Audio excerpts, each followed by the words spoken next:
లోక్సభ నియోజకవర్గాల పునర్విభజన దిశగా కేంద్ర ప్రభుత్వం చేస్తున్న ప్రయత్నాలు, అనుసరించబోయే విధానాలు, విధి విధానాలు, రాష్ట్ర ప్రభుత్వాలతో పారదర్శకమైన సంప్రదింపులు లేకుండా జరుగుతున్న కసరత్తుపై ఈ సభ తీవ్ర ఆందోళన వ్యక్తం చేస్తుంది.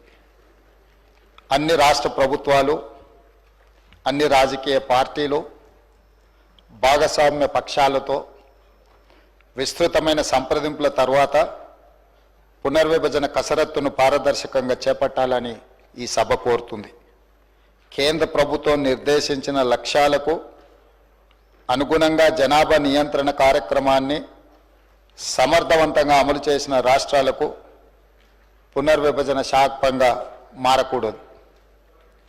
జాతీయ జనాభా స్థిరీకరణ ఉద్దేశంతో చేపట్టిన 42, 84 మరియు 87వ రాజ్యాంగ సవరణల లక్ష్యాలు ఇంకా నెరవేరలేదని చెప్పుకోవాలి. జనాభా నియంత్రణ అమలు చేయడం ద్వారా జనాభా వాటా తగ్గిన రాష్ట్రాలు నష్టపోకూడదు. అందుకే నియోజకవర్గాల పునర్విభజనకు జనాభా ఒక్కటే ప్రామాణికం కాకూడదు. పార్లమెంట్ సీట్ల సంఖ్యను యథాతథంగా కొనసాగించాలి. రాష్ట్రాన్ని యూనిట్గా తీసుకొని ఇప్పుడున్న నియోజకవర్గాల సరిహద్దుల మార్పులు చేర్పులు చేయాలి. తాజా జనాభా లెక్కలకు అనుగుణంగా ఎస్సీ ఎస్టీ సీట్లను పెంచాలి. మహిళలకు రిజర్వేషన్లు కల్పించాలి.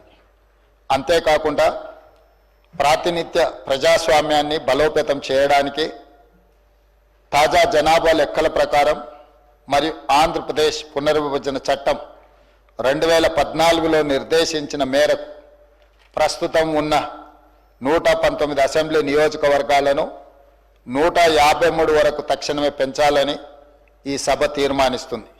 అందుకే అవసరమైన రాజ్యాంగ సవరణలను ప్రవేశపెట్టాలని ఈ సభ కేంద్ర ప్రభుత్వాన్ని కోరుతుంది. అధ్యక్ష, ఈరోజు దక్షిణాది రాష్ట్రాలు పార్టీలకు, ప్రభుత్వాలకు అతీతంగా ఈ దక్షిణాది రాష్ట్రాలలో ప్రాతినిధ్యం వహిస్తున్న ప్రజా సంఘాలు ప్రజా హక్కుల కోసం నిరంతరం, రాజ్యాంగ విలువలను కాపాడడం కోసం నిరంతరం ప్రయత్నం చేస్తున్న అన్ని శక్తులు, సంస్థలు ఒక ఆందోళనకరమైన పరిస్థితుల్లో చిక్కుకున్నాయి. దీనికి ప్రధానంగా ఈ మధ్యకాలంలో కేంద్ర ప్రభుత్వం పార్లమెంటు నియోజకవర్గాల పునర్విభజననే కాదు, పార్లమెంటు నియోజకవర్గాల పెంపుకు సంబంధించిన ప్రక్రియ మీద కూడా మాట్లాడడం మొదలుపెట్టింది. ఈ పార్లమెంటు నియోజకవర్గాల పునర్విభజన కానీ నియోజకవర్గాల పెంపు కార్యక్రమం అనేది జనాభా ప్రాతిపదికన జరుగుతుంది. గతంలో 4 సార్లు నియోజకవర్గాల పునర్విభజన జరిగినప్పుడు జనాభా ప్రాతిపదికన చేపట్టిన నియోజకవర్గాల పునర్విభజన విధి విధానాలే మన రాజ్యాంగంలో, మన విధానాలలో పొందుపరచడం జరిగింది.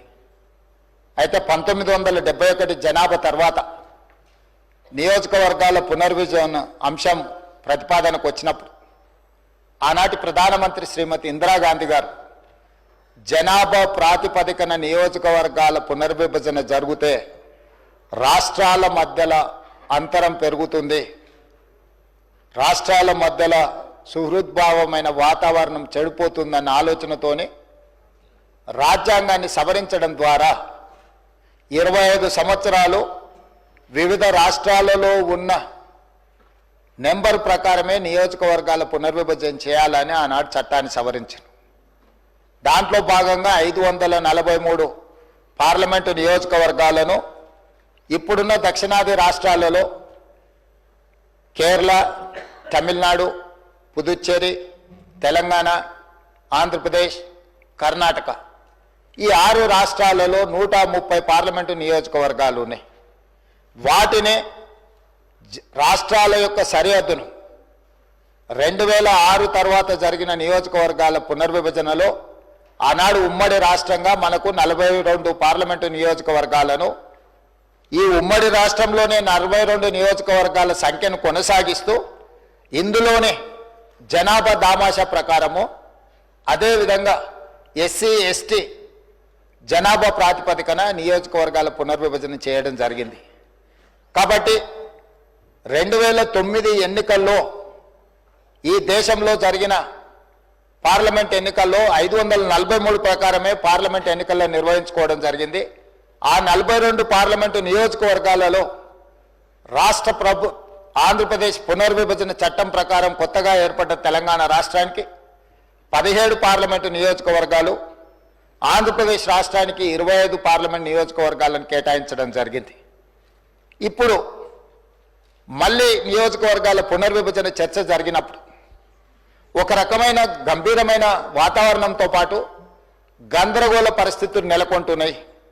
దీనికి సంబంధించి దక్షిణాది రాష్ట్రాలు ఆందోళన నేపథ్యంలో తమిళనాడు రాష్ట్ర ప్రభుత్వం, తమిళనాడు ముఖ్యమంత్రి స్టాలిన్ గారు దక్షిణాది రాష్ట్రాలకు సంబంధించిన అన్ని రాజకీయ పార్టీలతో, ప్రజాప్రతినిధులతో ఒక సమావేశాన్ని ఏర్పాటు చేసి ఆ సమావేశంలో దక్షిణాది రాష్ట్రాల అందరం కూడా కలిసి ఈ ప్రాంతానికి నష్టం జరగొద్దు, ఈ ప్రాంతానికి నష్టం జరిగే కార్యక్రమాలను కేంద్ర ప్రభుత్వం ఒకవేళ చేపట్టాలనే ప్రయత్నం చేస్తే వాటిని ఖచ్చితంగా మనం ఎదుర్కోవాలి.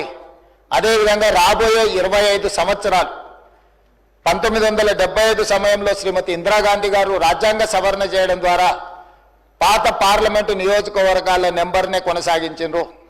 2002లో అటల్ బిహారీ వాజ్పేయి గారు కూడా ఆ 25 సంవత్సరాలు పూర్తి చేసుకున్న తర్వాత ఇంకొక 25 సంవత్సరాలకు కూడా పాత విధానాన్ని కొనసాగించే విధంగా 543 పార్లమెంటు నియోజకవర్గాలనే కొనసాగించే విధంగా అటల్ బిహారీ వాజ్పేయి గారు కూడా మళ్ళీ ఒక 25 సంవత్సరాలకు ఆనాడు రాజ్యాంగ సవరణ చేయడం జరిగింది.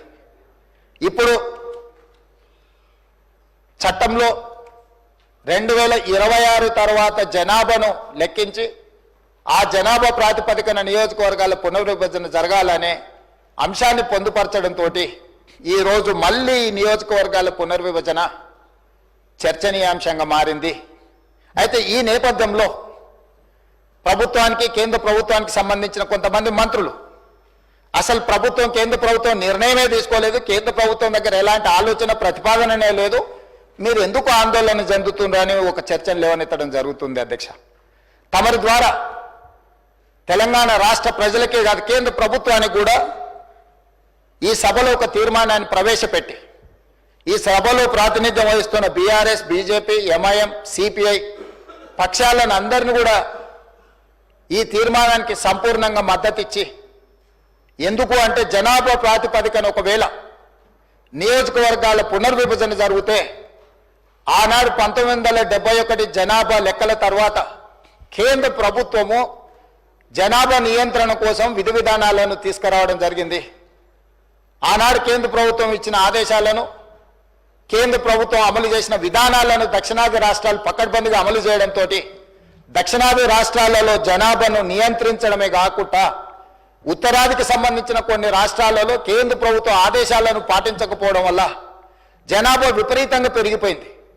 ఈరోజు ఉత్తరాది రాష్ట్రాలకు సంబంధించి ప్రధానంగా బీహార్, మధ్యప్రదేశ్, రాజస్థాన్, ఉత్తరప్రదేశ్ లాంటి, ఛత్తీస్గఢ్ లాంటి రాష్ట్రాలలో జనాభా అత్యధికంగా పెరగడంతో ఈ దక్షిణాది రాష్ట్రాలుగా పిలువబడుతున్న కేరళ, తమిళనాడు, ఆంధ్రప్రదేశ్, తెలంగాణ, పుదుచ్చేరి అండ్ కర్ణాటక మనం జనాభా నియంత్రించడం వల్ల జనాభా స్టెబిలైజ్ అయిపోయింది.